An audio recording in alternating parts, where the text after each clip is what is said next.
you have a boat, learning to work with epoxy and fiberglass, in my opinion, is very, very important.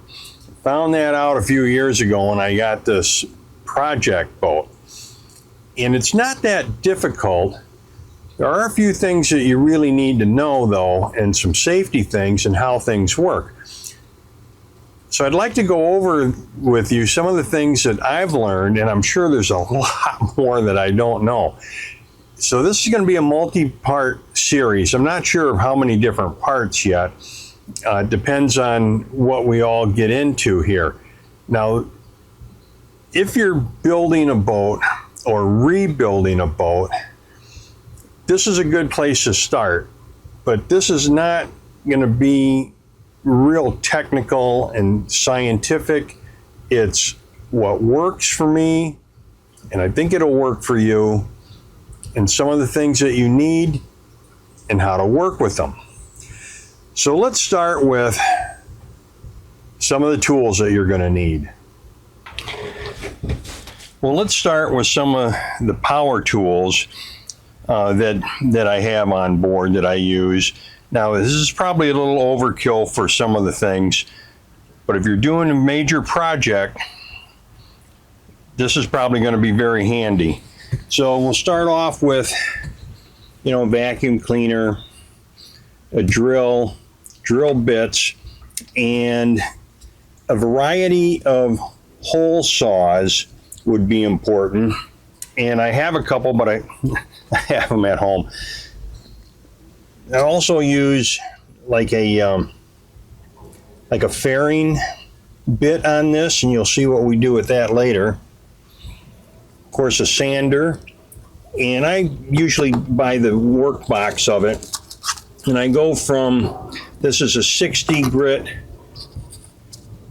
to a 600, and then I also have a wet one that I can use and a sponge, and I go up to like 12 or 1400 on that paper. Then a Dremel type tool with a variety of bits, an oscillating saw, again with various saw blades, jigsaw, again various blades, and this is where, if you're really getting into a big project, bring out the big grinder, and again a variety of blades with that. Next, let's go over some of the supplies, and along with the tools here, of course, safety glasses,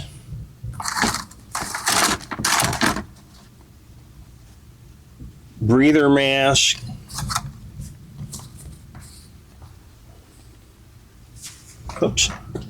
and a breather mask.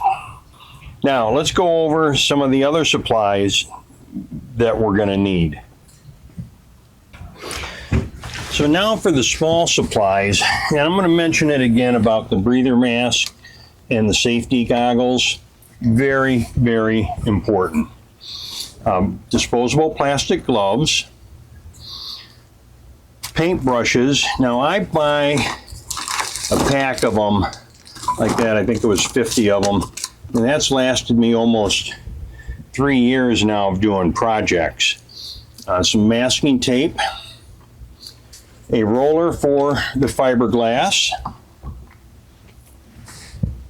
mixing tray or mixing cups. Now I just use leftover cups from home. You can get the ones that have the measurement on them, but you'll see with the Moss epoxy, the pumps are calibrated, so 1 pump of resin is 2 parts, 1 pump of hardener is 1 part.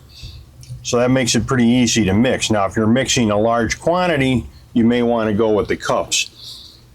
And then if you're working a big area, instead of brushing it on, you may want to put it on with a roller. And I used a foam closed cell roller. If you go with another type of roller, these fluffy ones, make sure you go around them over and over a few times with some tape, get all the loose hairs off of it. And that's one of the reasons I like the foam roller. I don't need to do that as much.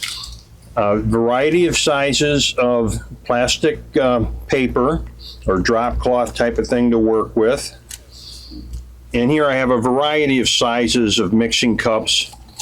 I have the wooden mixing cups, and then also the plastic one. And you can see I've got to clean that up a little bit, but it's really been used a lot. A couple of syringes, and this is for smaller holes where you need to pump some resin in. And then for spreading, I've got a variety of different sizes of spreaders, plastic, again, because epoxy doesn't stick to that, it's easy to clean. The bigger the area, the wider you want. I also use a, just like a little putty knife type of thing, and I use this with thickened epoxy. Again, you can see I've used the heck out of it. Probably ought to clean it up a little bit better.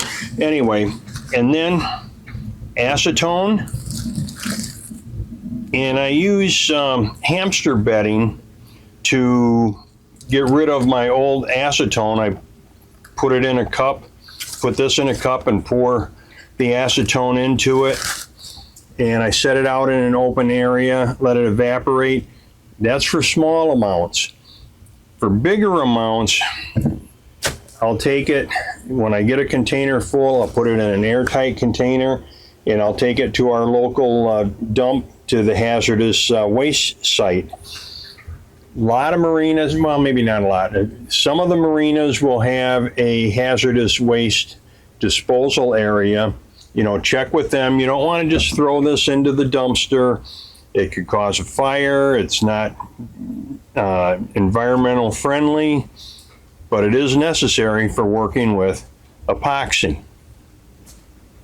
So stay tuned, because in our next episode, we're going to go over epoxy, thickening agents, fiberglass, and a couple other important things. Until next time, guys, happy and safe boating to you, your family, and friends.